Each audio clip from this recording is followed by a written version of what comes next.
안녕하세요, 썰TV 시청자 여러분. 오늘 사연은 예비시모가 마련해 주신 신혼집으로 이사하던 날, 친정엄마가 보내주신 사진 한 장으로 모든 진실을 알게 된 제가 예비시모는 물론 예비 남편에게까지 제대로 한 방 먹인 이야기입니다. 지금 바로 시작하겠습니다. 저와 예비 남편이 처음 만난 곳은 공원에서였어요. 저는 주말을 맞이해서 친정에서 키우던 강아지를 제가 살던 곳에 데리고 와 봐주며 산책을 시키고 있었습니다. 공원을 한 바퀴 돌고 나니 강아지도 저도 지친 상태인지라 벤치에 앉아 잠시 쉬며 물을 마실 때였어요. 멀리서 어떤 남자가 혼자 유모차를 끌고 오더라고요. 가족 단위로 나온 사람들이 많은 공원이라 단연 시선이 갔습니다. 그 남자는 점점 저에게로 가까이 다가왔고 이윽고 제가 앉은 벤치 끝에 앉더라고요. 사람을 워낙 좋아하던 강아지는 남자에게 다가갔고 남자도 귀엽다며 강아지에게 관심을 가져주었습니다. 자연스럽게 저도 남자와 아이에게 시선이 갔고 저와 눈이 마주치자마자 싱긋싱긋 잘 웃는 아기가 참 귀엽더라고요. 그래서 저도 모르게 아기 칭찬이 입 밖으로 나오게 되었죠. 남자 아기 맞죠? 아들이 참 귀엽네요. 웃는 게 완전 천사 같아요. 남자 아기는 맞는데 아들 아니고 조카예요, 조카. 웃을 땐 이렇게 귀여운데 울면 또 악마가 따로 없더라고요. 지금도 한참 울어서 제가 데리고 나온 거예요. 그렇게 대화를 시작한 저희는 이런저런 이야기를 나누다 헤어졌습니다. 집으로 돌아가 강아지를 두고 다시 밖으로 나와 식당을 찾았는데 가려던 곳에 사람이 너무 많아 합석을 해야 한다고 하더라고요. 마침 저처럼 혼자 온 손님이 있다고요. 흔쾌히 알겠다고 했고 그렇게 합석을 하게 됐습니다. 그런데 그 자리에 앉은 남자, 글쎄 공원에서 본 그 남자였습니다. 그 남자도 조카를 집에 데려다주고 오느라 허기가 져 밥을 먹으러 왔다더군요. 저희는 또 이런저런 이야기를 나누며 식사를 했고 남자가 슬쩍 계산을 해버렸습니다. 저도 얻어먹고만 있을 수 없어 커피 한 잔을 대접했고요. 그렇게 하루 종일 함께 있게 된 저희는 헤어질 때 연락처까지 주고받았습니다. 그리고 그 남자는 머지않은 미래에 제 예비 남편이 되었죠. 하여튼 예비 남편과 번호를 교환한 후 저희가 생각보다 동선이 더 많이 겹친다는 사실을 알게 되었습니다. 서로 자취를 하고 있는 집도 꽤나 가까웠고 그렇다 보니 자주 방문하는 식당도 꽤나 겹치더라고요. 무엇보다 놀라웠던 건 예비 남편의 회사가 제가 다니는 회사의 바로 옆 건물에 있다는 사실이었어요. 이렇듯 저희는 많은 우연을 신기해하며 자주 만나게 되었고 그러다 보니 자연스럽게 연인 사이가 되었습니다. 저도 참 운명 같은 거 믿지 않는 사람인데 그쯤 되니 운명이 아닐까 하는 생각이 절로 들더군요. 예비 남편도 입만 열었다 하면 이랬고요. 우리는 운명 분명하다니까. 그날 그 공원에서 그 많은 벤치 중에 내가 자기 벤치에 딱 앉은 것도 그렇고 그 많은 식당에서 하필 그 식당에서 합석하게 된 것도 그렇고 사는 곳, 회사까지 그렇게 많이 겹치는데 우리가 운명이 아니면 누가 운명이겠어. 이처럼 저희는 로맨틱한 환상에 젖어 연애를 시작했고 한동안 건강한 관계는 유지했습니다. 그렇게 연애한 지 3개월쯤 되었을 무렵이었어요. 예비 남편과 만나기로 한 식당에서 기다리고 있는데 예비 남편이 예비 시모와 함께 오더라고요. 당연히 상의도 사전 언급도 없던 일이었죠. 당황스럽더라고요. 그런데 그런 저보다 더 당황한 예비 남편의 표정이 보였습니다.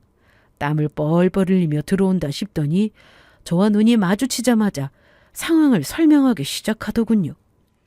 아니, 처음부터 같이 나온 게 아니라 오는 길에 우연히 만난 거야. 그런데 내가 자기 만나러 간다고 하니까 엄마도 자기가 너무 궁금하다고 막무가내로 쫓아온 거라고. 그러니까 내 말은 내가 데리고 온 게 절대 아니라는 것만 좀 알아줬으면 해서. 예비 남편은 묻지도 않은 말을 줄줄이 늘어놓고 있더라고요. 저는 일단 진정하라는 말을 하려고 했지만 그 말이 나가기도 전에 예비 시모가 먼저 치고 들어왔습니다. 혹시 많이 불편하니? 우리 아들이 요즘 연애를 한다고 하는데 사진도 안 보여주니까 내가 너무 궁금해서 쫓아온 거야. 오래 있을 것도 아니고 밥을 같이 먹겠다는 것도 아니야. 조금 이따 밥 나올 때까지만 있다가 눈치껏 빠져줄 테니까 그때까지만 봐주면 안 될까? 가기 전에 계산도 해주고 갈게. 예비 시모는 저와 아들 눈치를 번갈아 보며 저 자세로 나오더라고요. 이렇게까지 말하는데 차마 그러면 밥 나오면 바로 가셔야 해요? 저 너무 불편하니까요. 이런 말이 나오지를 않더라고요. 당연히 불편하고 그 상황이 달갑지 않았지만 하는 수 없이 저는 예비 시모에게 함께 식사를 하자고 했습니다. 그러시지 말고 앉아 계시다가 같이 식사하시고 가세요. 정말? 나 정말 같이 먹고 가도 될까? 그러면 염질 불구하고 좀 앉을게. 고마워. 예비 시모는 제 말이 떨어지기가 무섭게 자리에 앉아버리더군요. 예비 남편은 저를 보며 정말 괜찮아 라는 입모양을 보였고 저는 고개를 끄덕여 주었습니다. 그제서야 예비 남편도 자리에 앉았고 그렇게 첫 식사 자리가 시작되었죠. 제 몫의 밥을 다 먹을 수 있기는 한 걸까? 먹다가 체하진 않을까 걱정이 많았는데 생각보다는 그 자리가 불편하진 않더라고요. 예비 남편이 많이 노력해주기도 했지만 예비 시모가 워낙 저를 마음에 들어 하는 게 눈에 보여 안심이 되더라고요. 그렇게 생각보다 편안하게 식사를 마친 후 디저트를 먹을 무렵이었습니다. 예비 시모가 아주 당연하다는 듯 이런 이야기를 꺼내더라고요. 그나저나 두 사람 연애만 하고 끝낼 건 아니지? 두 사람 나이도 있는데 연애만 할 게 아니라 결혼 생각도 좀 해야 할 거 아니야. 결혼 생각은 당연히 하고 있는 거 맞지? 한다면 언제쯤 하려고 그래? 나는 연애 1년은 안 넘겼으면 하는데. 아무리 연애의 끝이 이별이 아니면 결혼이라고 해도 연애 3개월 만에 결혼 이야기를 그것도 예비 시모에게 듣게 되니 당황스럽더라고요. 더군다나 결혼 이야기를 할 때마다 예비 시모의 눈빛에서 광기가 보이는데 표정 관리조차도 어려운 지경이었습니다. 그런 곤욕스러운 분위기 속에 식사는 마무리되었고 예비 시모는 약속한 대로 그 자리가 끝나자마자 살갑게 인사를 하고 돌아가더라고요. 그렇게 한바탕 결혼 타령을 몰아치고 나니 정신이 하나도 없었죠. 제가 멍하니 있으니 예비 남편이 먼저 말을 꺼내기 시작했습니다. 저기 많이 난감했지. 나도 얼마나 당황하고 곤란했는지 몰라. 어? 사실 좀 당황하긴 했네. 이런 식으로 처음 만나게 될 거라고 생각도 못했거든. 거기에다가 결혼이라니. 우리 엄마가 자기 마음에 많이 들었나 봐. 나도 우리 엄마가 그러는 건 처음 봤다니까. 다른 사람 앞에서 저렇게 자기 감정 다 드러내는 사람이 아닌데 말이야. 아까 가기 전에도 나한테 자기 너무 마음에 든다고 꼭 잡으라고 신신당부하더라니까. 부담이긴 하지만 저를 그렇게 마음에 들어한다고 하는데 싫어할 사람이 어디 있겠어요? 그것도 사귀는 남자친구의 엄마가 제가 며느리감으로 탐이 나는 정도라고 하는데요. 어느새 당황하고 난감했던 마음은 옅어졌고 뿌듯함과 긍정적인 기분만 남게 되었죠. 그리고 그때부터 점점 본격적으로 결혼을 생각하며 만나는 사이가 되어 있었습니다. 그렇게 진지한 만남을 이어가고 있었고 그 흔한 자존심 싸움 한 번 없이 순탄한 연애를 하고 있었죠. 그러던 어느 날 예비 시모와 정식으로 약속을 잡고 밖에서 다 함께 만난 날이었어요. 분위기 좋은 한정식 집이었고 예비 시모는 그날따라 유독 들떠 보이셨어요. 제 잔에 물도 직접 따라주시고 반찬도 이것저것 챙겨주시면서 말이에요. 식사 도중 자연스럽게 저희가 처음 만난 이야기가 나왔습니다. 예비 시모가 궁금해하시길래 저는 공원에서 강아지 산책을 하다가 우연히 마주친 일부터 차근차근 풀어드렸죠. 그렇게 그날의 기억을 더듬어가며 이야기를 하다 보니 불현듯 이상하다는 생각이 들더라고요. 처음 만난 날엔 분명 조카와 함께였는데 조카가 있으려면 형제가 있어야 할 텐데 예비 남편은 외동이었습니다. 왜 이제야 이런 의문이 들었을까 싶을 만큼 이상할 수밖에 없었죠. 그런데 그때 그 애 조카라고 하지 않았어? 외동이잖아. 어떻게 조카가 있어? 갑작스런 물음에 예비 남편과 예비 시모 두 사람이 다 동시에 당황하더라고요. 순간 두 사람 사이에 묘한 정적이 흘렀고 예비 남편이 먼저 헛기침을 하며 입을 열었습니다. 조카 맞아.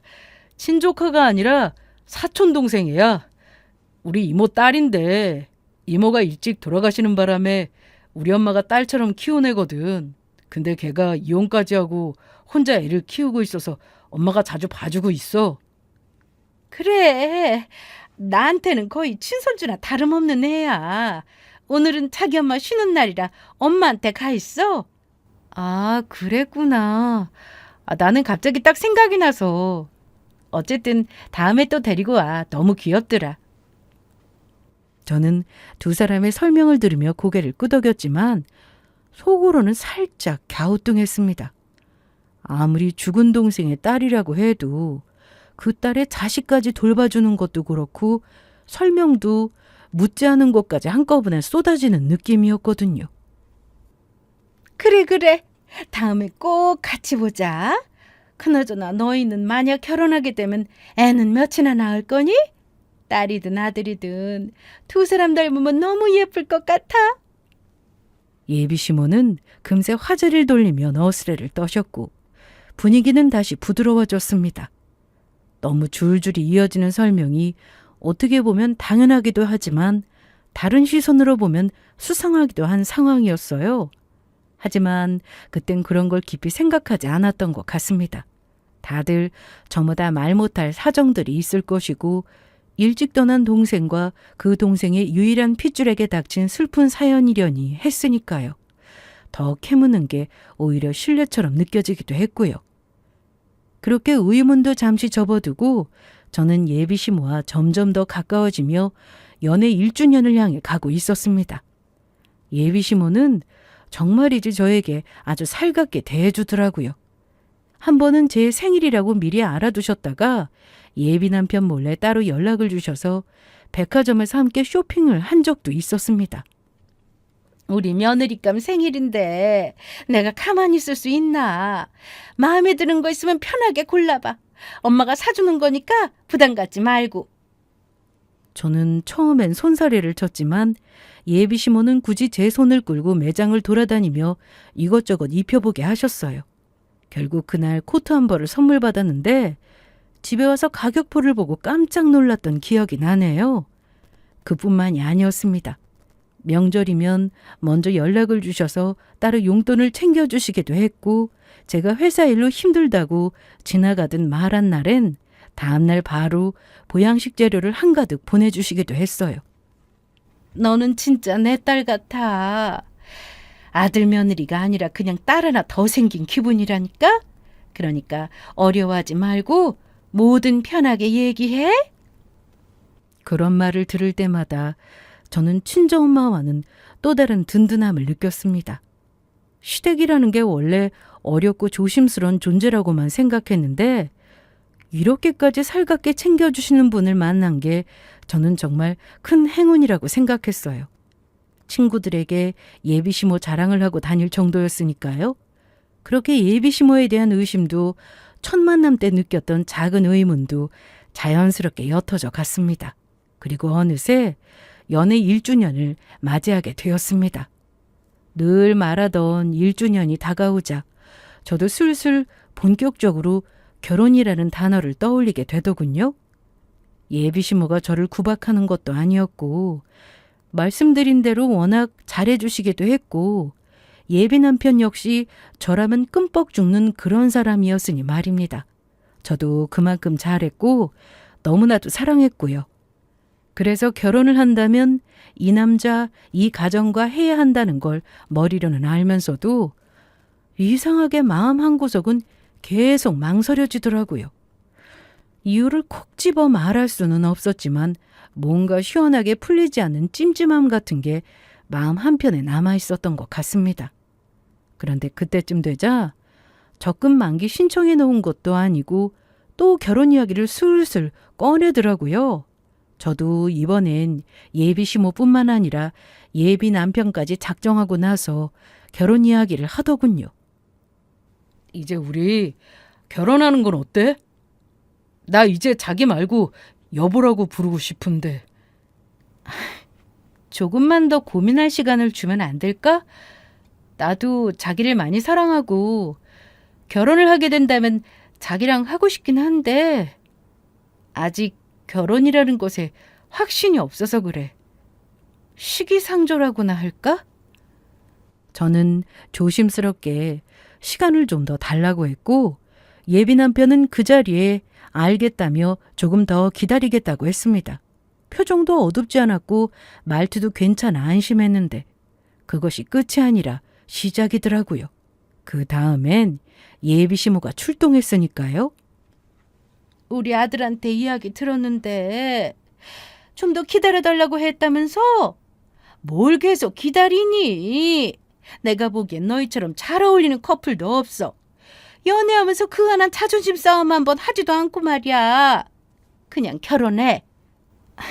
저도 그렇게 생각하긴 하는데 날마다 마음이 바뀌네요. 어머님도 잘 아시잖아요. 이런 마음으로 결혼 결심하는 게 결코 옳지 않다는 것을요. 좀 더 큰 확신 속에 결혼하고 싶어요. 신중하게요. 그래, 무슨 마음인지 잘 아는데 너보다 인생 좀 더 많이 살고 더 많은 경험을 해본 내가 봤을 땐 너희 같은 천생연분이 또 없을 것 같아서 이러는 거지. 그리고 너희가 살 신혼집도 계약했어.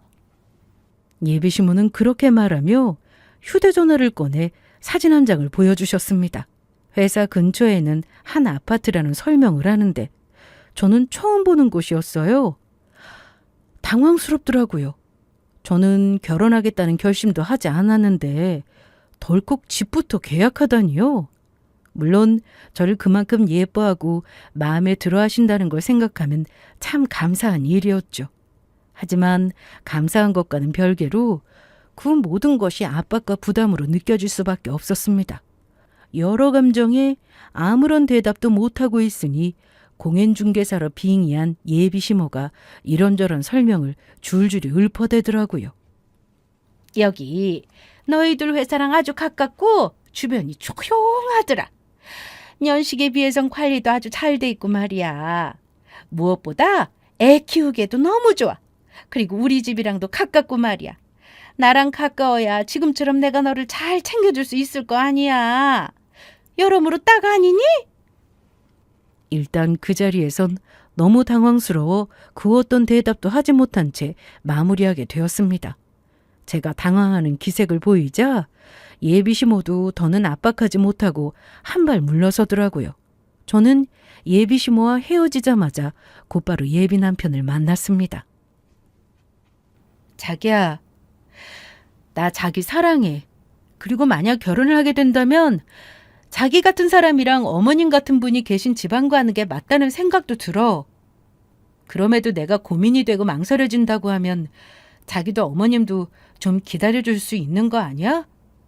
나는 결혼한다고 말한 적도 없는데 집부터 계약했다는 게 솔직히 나 부담스러워.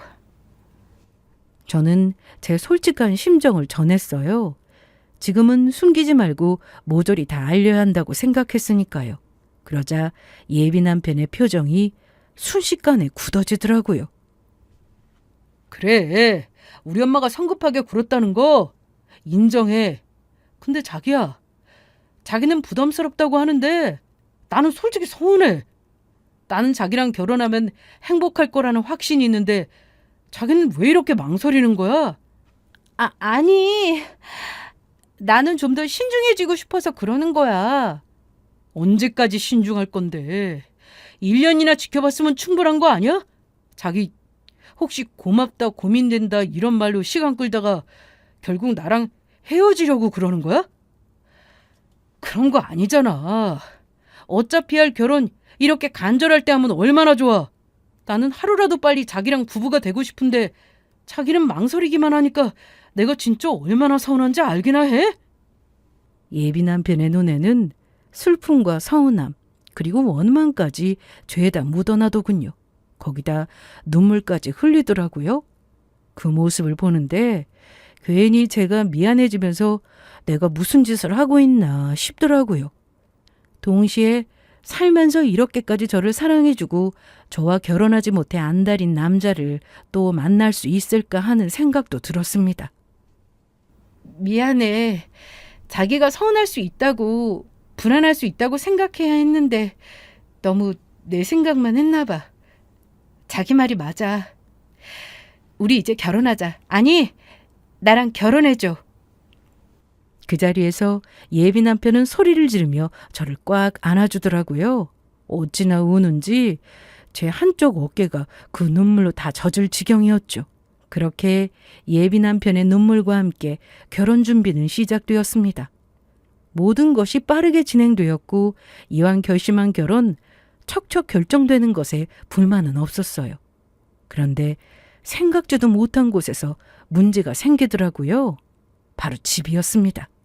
계약금을 포함해 집값의 30%만 채워주고 나머지는 전부 대출이더라고요. 남편 명의의 집이었으니 대출도 당연히 남편 이름으로 잡혀 있었죠. 즉 결혼하고 나면 함께 갚아나가야 할 빚이라는 뜻이었어요. 심지어 예비 남편은 저에게 대놓고 이런 말까지 하더라고요. 생각보다 집 대출금이 많더라고. 다달이 이 정도만 내 통장으로 입금하면 될 거야. 그리고 대출금 반반에 생활비 반반 딱 맞을 것 같은데. 자세한 금액이랑 내용 정리한 건 따로 보내줄게. 이러는데 제가 얼마나 기가 막혔겠어요. 마음에 들지도 않는 집을 예비 시모가 결혼 선물로 준다고 하니 그저 감사한 마음으로 받았을 뿐입니다. 처음부터 대출을 받아 마련해야 하는 집이었다면 저는 절대 선택하지 않았을 곳이었죠. 그래도 뭐 거기까지는 어떻게든 참고 그 뜻에 맞춰주려고 했습니다. 그런데 그때부터 예비 시모의 말 끝엔 꼭 이런 말이 뒤따르더라고요. 혼수는 알아서 채울 거지? 내가 집도 해줬는데 그것까지 우리가 신경 쓰지 않도록 해줘. 그렇다고 가하게 채우라는 건 아니고 적당히 꼭 사야 할 것만 딱 사놓으면 돼. 아, 다른 건 다 적당해도 되는데 침대는 꼭 프리미엄으로 사야 해. 침대가 제일 중요하다고 하더라. 혼수, 바랄 수도 있죠. 그런데 제가 싫었던 건 바로 내가 집도 해줬는데라는 그 말이었어요. 사실 집 계약만 도맡아 했지 집을 해준 게 아니잖아요. 대출만 가득한 집을 떠넘긴 거 아닌가요? 예비 남편도 이를 모르지 않을 텐데 그 무렵엔 마치 저를 그 집으로 발목이라도 잡으려는 사람처럼 자꾸 집 이야기를 꺼내더라고요. 결혼하고 나면 우리 엄마한테 진짜 잘해야겠다.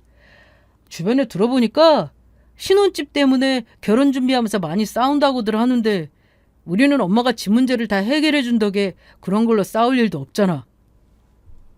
이런 말은 기본이었고 조금이라도 의견 차이가 생기려 하면 어김없이 우리 엄마가 집도 해줬는데 이 정도도 이해 못해줘? 라는 말이 따라붙더라고요. 이렇듯 말도 안 되는 근거를 내세워 유세를 부리는 두 사람을 보고 있자니 내가 지난 1년간 알던 사람들이 맞나 싶은 생각이 들었습니다. 그러는 사이 서두른 결혼이 코앞까지 다가오고 있었어요. 결혼이 얼마 남지 않았고 모든 순서대로 하고 싶은 저와 달리 예비 남편은 혼전 동거를 요구하더라고요. 자기야, 그냥 결혼식 전에 같이 살면 안 돼? 어차피 결혼 얼마 남지도 않았고 신혼살림도 다 들어와서 몸만 들어가면 되잖아. 나 하루라도 빨리 자기랑 같이 살고 싶어서 그래. 어?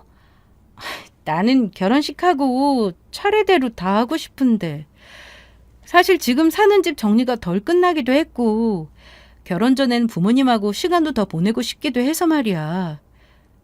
나랑 같이 산다고 친정 부모님을 아예 못 보는 것도 아니잖아. 계속 보고 지낼 건데. 가정 가구도 싹 다 들어왔으니까 신혼집으로 먼저 들어가자. 주말마다 장인어른 장모님 뵈러 가면 되지. 어때? 그러면 됐지? 그때 저는 이왕 결혼을 결심한 것이니 웬만하면 큰 소리 내지 않고 결혼까지 이어지길 바랬던 것 같아요. 그래서 예비 남편의 요구도 또 한 번 들어주게 되었습니다. 그래, 어차피 결혼식 얼마 남지 않았고 나 혼자 가는 것보다 예비 남편과 함께 주말마다 친정에 가는 게 더 좋겠지 하고 생각하기도 했고요. 그렇게 신혼집에 이사하기로 했고 이삿날이 다가왔어요. 거창하게 이사라고는 했지만 챙길 건 옷가지가 다였어요. 자취를 하며 쓰던 물건들은 다 처분을 하기로 했으니까요.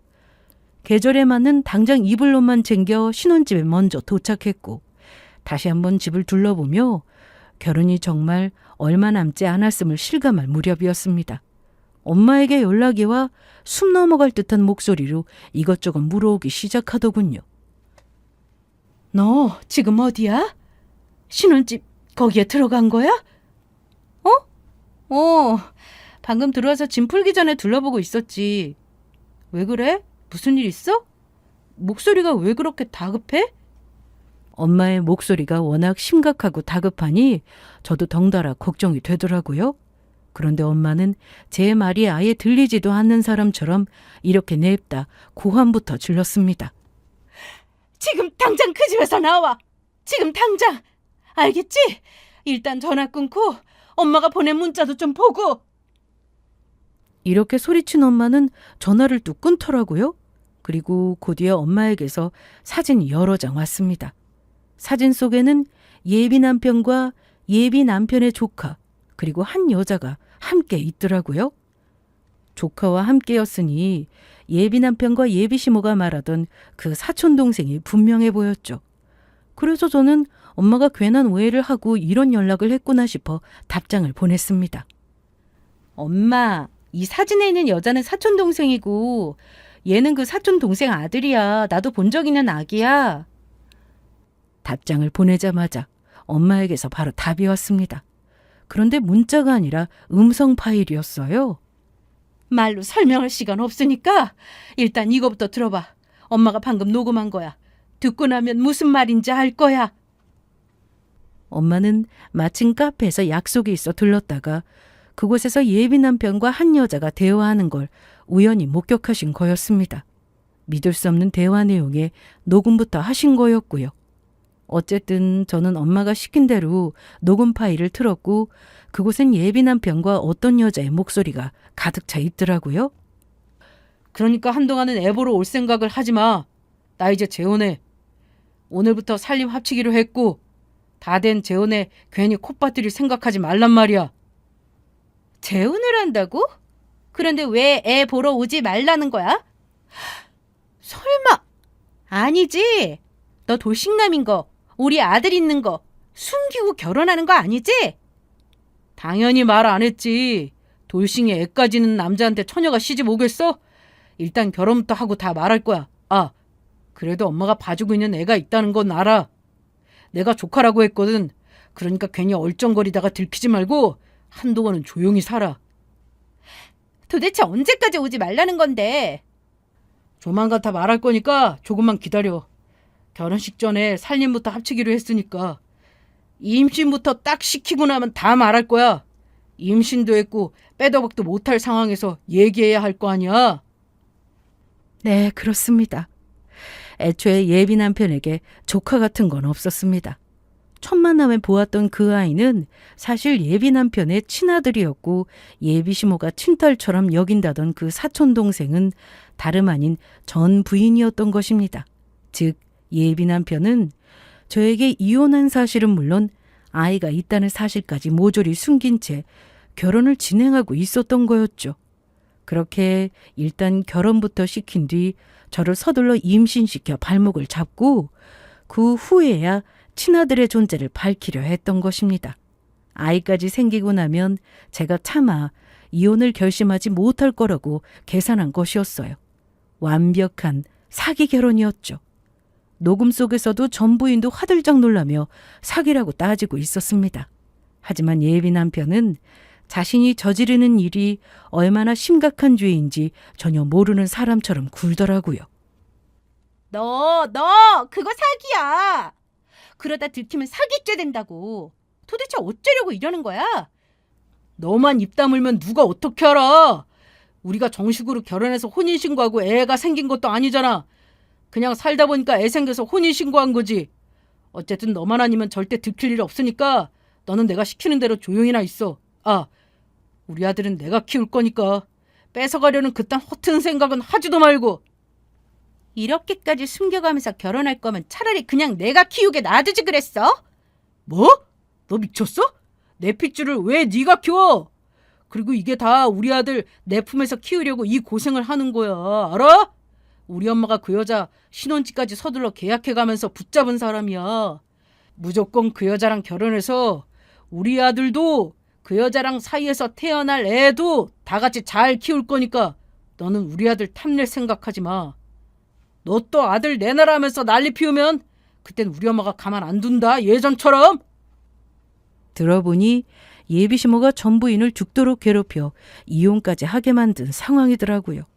그 과정에서 예비 남편은 완벽한 방관자였고요. 그렇게 이혼한 상황에서 애까지 매몰차게 빼앗아왔던 것이었습니다. 그래서 한 달에 한 번 아들 얼굴을 겨우 보고 사는 것이었는데 그것마저 이제 보러 오지 말라고 하니 전 부인의 목소리엔 분노가 가득 차 있더라고요. 이 모든 내용을 듣고 나니 그간의 모든 퍼즐이 맞춰지더라고요.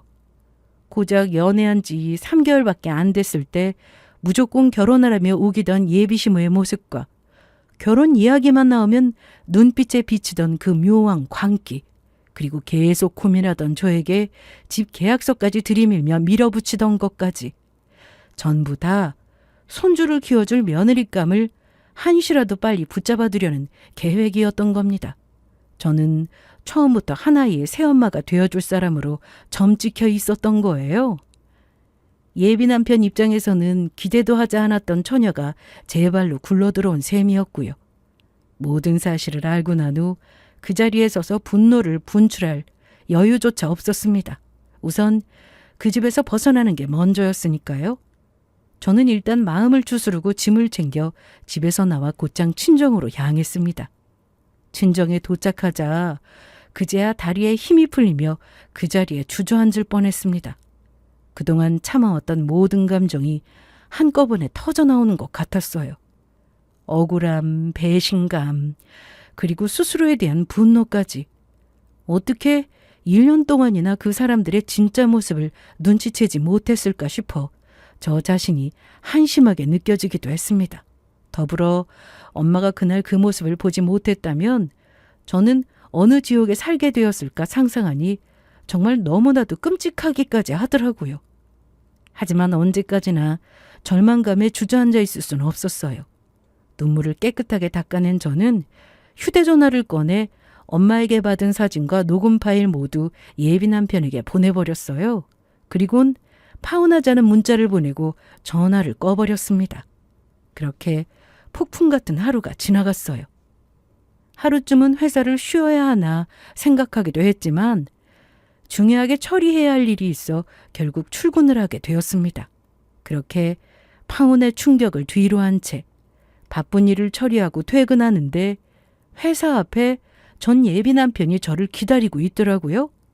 밤새 한숨도 못 잔 사람처럼 초췌한 얼굴로 저를 보자마자 달려오는데 영락없는 좀비 같았습니다. 자기야, 제발 내 얘기 좀 들어봐. 자기가 생각하는 그런 거 아니야. 나도 다 사정이 있었어. 저는 그 말을 듣는 순간 헛웃음이 나왔습니다. 그 엄청난 사실을 숨기다 들킨 상황에서 사정이라는 말로 변명거리를 찾고 있다는 사실에 놀랍기까지 했죠.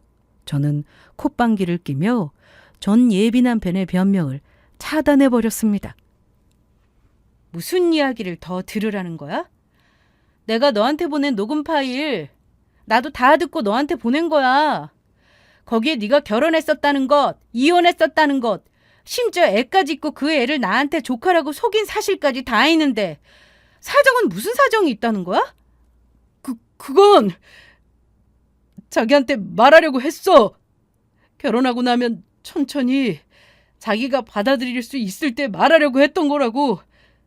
진작 솔직하게 말했어야 하는 거 나도 알아. 그런데 자기를 너무 사랑해서 말할 수가 없었어. 말하는 순간 자기가 나를 쳐다도 안 보고 도망갈 것 같아서. 제가 무슨 말을 해도 전 예비 남편은 무조건 사랑해서 그랬다는 변명만 늘어놓더라고요. 더는 무슨 말을 해도 통할 것 같지 않았습니다. 저는 휴대전화를 꺼내 112에 문자로 신고했습니다. 전화로 하면 휴대전화를 뺏기거나 전 예비 남편이 그 틈에 도망칠 것 같았거든요. 그렇게 신고를 마쳤지만 경찰이 도착하기 전까지 시간이 조금 걸리더라고요. 그 사이 전 예비 남편은 제 팔을 붙잡으며 매달리기 시작했습니다.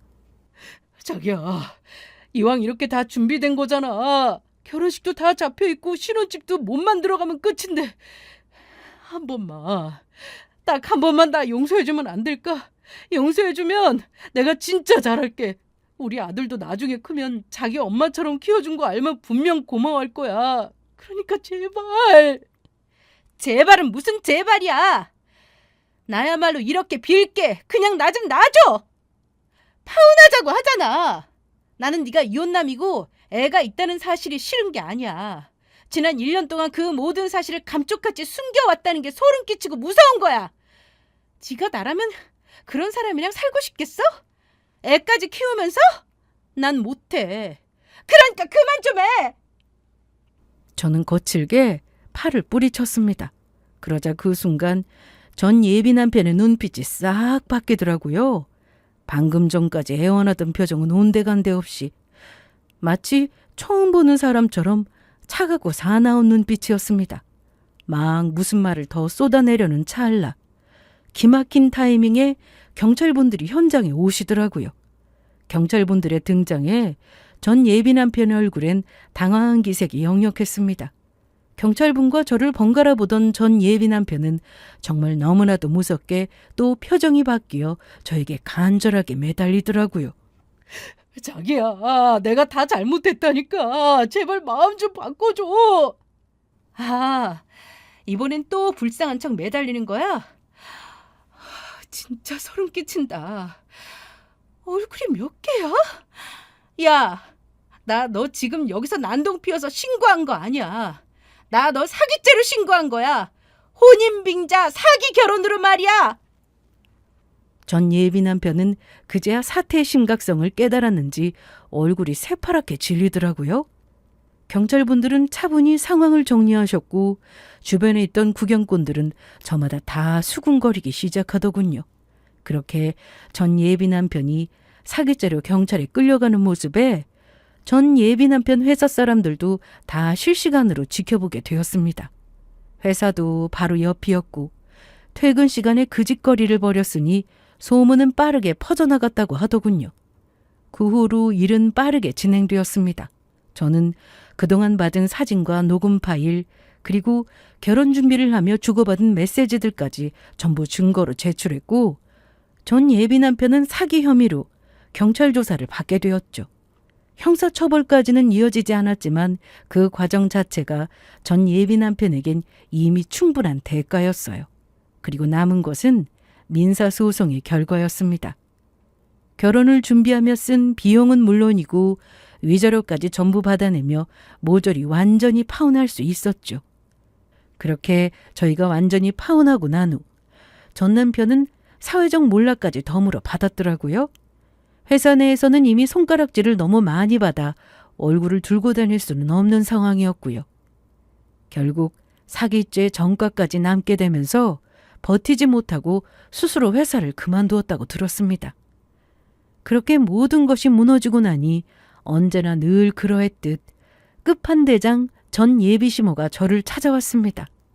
회사 카페에 찾아와 저를 불렀는데 혼자가 아니더라고요. 전 예비시모가 함께 온 것은 다름 아닌 손자이자 전 예비 남편의 친아들이었습니다. 아직 말도 제대로 못하는 아이를 유모차에 태우고 와서 앉아있는데 기가 막히더라고요. 더 기가 막혔던 건 전 예비시모의 입에서 나오는 말들이었습니다. 너는 얘가 불쌍하지도 않니? 얘 거의 태어나자마자 엄마한테 버림받고 할머니 내 손에서 자랐어. 첫 마디부터가 기가 찼습니다. 버림받은 게 아니라 빼앗긴 거라는 사실을 정작 본인이 가장 잘 알고 계실 텐데 말이에요. 하지만 저는 일단 아무 말 없이 듣기만 했습니다. 그런 애한테 이제 엄마 생긴다고 내가 얼마나 좋아했는데. 그래, 우리가 너 속인 거 잘못했다는 거 잘 알아. 지금도 미안하게 생각하고 말이야. 그런데 너희 정말 사랑했잖아. 지금도 그렇고. 신혼집도 아직 그대로 있는데 꼭 이런 식으로 파혼해야겠니? 그냥 이 천사 같은 아이 엄마가 되어준다는 마음으로 결혼하면 안 되겠어? 애초에 그런 거짓말을 했다는 것 자체만 해도 뻔뻔하다는 것을 알았지만 전 예비시모의 뻔뻔함은 제 예상을 훌쩍 뛰어넘는 정도더라고요. 아무리 상황이 급하고 내세울 것이 없어도 그렇지. 그 어린애를 데리고 와 저딴 말을 할 줄은 꿈에도 몰랐으니까요. 저는 그 기막힌 상황에 한숨을 크게 쉬고 전 예비시모를 똑바로 바라봐 주었습니다. 그리곤 흔들리지 않는 눈빛으로 답해 주었죠. 막말로 얘가 나랑 무슨 상관이라고 얘가 불쌍하다고 느끼겠어요? 아니, 불쌍하다고 느낀다고 해도 얘가 불쌍하다는 이유로 내 인생을 말아먹을 생각? 난 전혀 없어요. 그러니까 애꿎은 애 데리고 다니면서 괴롭히지 말고 얼른 데리고 가세요. 참고로 지금 이렇게 애 끌고 다니면서 이렇게 이용하는 거 아동학대가 될 수 있다는 거 아시죠? 저는 전 예비시모가 지금 하고 있는 행동이야말로 아이를 더 불쌍하게 만드는 짓이라는 사실을 일깨워 주었습니다. 그 말을 들은 전 예비시모는 순간 눈이 뒤집힌 사람처럼 저에게 달려들더라고요. 뭐라고? 아동학대? 너 말 다 했어? 이게 우리 아들이 이혼남에 애까지 키워야 하니까 좀 매달려줬다고 이렇게 콧대 높게 구는가 본데? 너도 그렇게 내세울 만한 조건은 아니잖아. 여자 나이 30 넘어서 파혼까지 하면 갈 때까지 다 가서 결혼하자는 남자도 없어. 알아? 내 걱정은 나만 할 테니까 신경 좀 끄세요. 그리고 아줌마가 지금 남 걱정할 때예요? 아줌마 아들이 너무 한심한 꼴이라서 이 어린 손주까지 끌고 와서 애원하는 사람이 누굴 걱정해요? 웃기지도 않아. 너 내가 가만히 안 둘 거야? 건방진 거. 그 입을 다 찢어 놓을 거라고! 전 예비시모는 저에게 손까지 날렸지만 저는 그 모든 걸 다 피하고 다 붙잡아 주었습니다. 그 덕에 한 대도 맞진 않았지만 저는 가게 사장님께 부탁해 CCTV 사본을 확보했어요. 그리곤 그 증거를 내세워 저에게 욕을 하고 협박을 한 것을 또 신고해버렸습니다. 당연히 벌금형으로 끝이 났고 그 결과가 아쉽다거나 솜방망이라 생각하지 않았습니다. 애초에 제가 신고한 이유는 다른 곳에 있었으니까요. 저는 전 예비시모를 신고하고 난 후 전 부인을 만나 CCTV 녹화본을 넘겼습니다. 제가 들은 바론 전 부인은 아들을 데리고 올 만한 상황을 기다리며 사는 가련한 엄마로 보였으니까요. 아니나 다를까 전 부인은 제가 주는 증거들에 너무나도 고마워하더라고요. 정말 고마워요. 제가 이혼할 때 돈도 없고 직업도 없어서 애를 지킬 수 없었던 게 한이 됐었어요.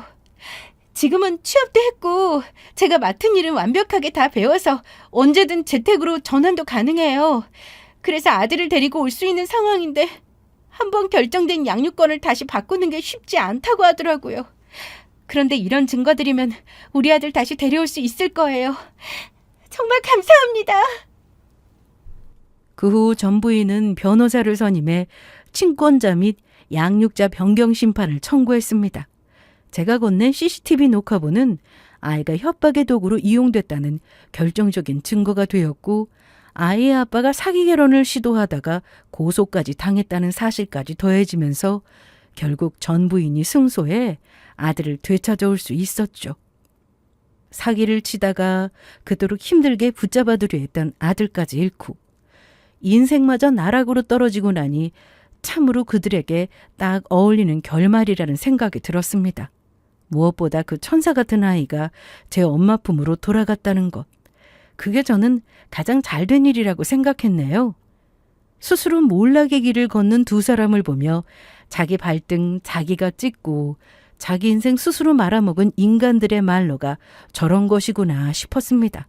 동시에 저는 절대 저렇게 살지 말아야겠다고 다짐하는 순간이 되기도 했고요. 그 후 저는 아주 잘 지내고 있습니다. 한동안 시끄러워서 머리가 아팠던 회사도 여전히 잘 다니고 있어요. 낱말하게 좋아하는 사람들의 수군거림 때문에 회사를 그만둬야 하나 하는 생각하는 순간도 있었지만 또 한편으론 제가 죄를 지은 것도 아닌데 라는 생각이 들더라고요. 그래서 저는 더 당당하게 고개를 들고 잘 버텼고 2년이 지난 지금은 그 누구도 저의 파혼에 대해 관심은커녕 기억하는 사람조차 없네요. 이렇듯 다른 것은 다 그대로지만 집은 이사를 하게 되었어요. 전 예비 남편이 제가 사는 곳을 아는 것이 찝찝하기도 했고 오갔던 흔적도 남아있어 싫더라고요. 그래서 고민을 하는 와중에 청약이 당첨되었고 이제는 오피스텔이 아닌 번듯한 아파트에서 새 출발을 하며 잘 살고 있습니다. 그리고 파혼을 하고 나서 마라톤을 시작하게 되었는데요. 처음엔 몸이나 좀 움직여볼까 하는 마음으로 시작한 가벼운 러닝이 지금은 마라톤으로 발전하게 되었어요. 매번 조금씩 더 멀리, 조금씩 더 오래 달리며 어제의 나를 넘어서는 그 느낌이 좋았습니다. 누군가와 경쟁하는 게 아니라 오로지 나 자신과 싸우는 운동이라는 것도 마음에 들었고요. 무엇보다 온몸에 스쳐가는 바람과 함께 저희 고민과 아픔, 상처가 날아가는 것 같아 너무 좋아 계속 달리게 되는 것은 아닐까 싶기도 하네요. 내년엔 좀 더 긴 코스를 도전하기 위해 준비하고 있는데요. 그 코스를 완주하고 나면 또 한 번 저의 한계를 뛰어넘게 되는 셈이라 여러모로 의미 있는 도전이 될 것 같아 벌써부터 기대가 됩니다. 이처럼 저는 현재 안주하지 않고 조금 더 나은 방향으로 나아가기 위해 노력하며 지내고 있어요. 제가 바르고 좋은 사람이라 제 곁을 찾아오는 사람이 좋은 사람일 거라 생각하면서요. 좋은 영향은 또 좋은 결과를 낳는 것이라 아직도 저는 믿고 있네요. 제 사연은 여기까지인데요. 사연을 쓰기 전까지도 생각이 참 많았던 것 같아요. 고민 끝에 결정적으로 사연을 쓰게 된 이유는 이혼이든 파혼이든 그게 결코 큰 죄가 아니라는 사실을 한 번 더 전하고 싶어서요. 그러니 혹시 비슷한 상황에 있는 분이 계시다면 절대 기죽지 말고 당당하게 살아가시길 바라고 또 바라며 저는 이만 물러가 볼게요. 긴 이야기 함께 해주셔서 감사합니다.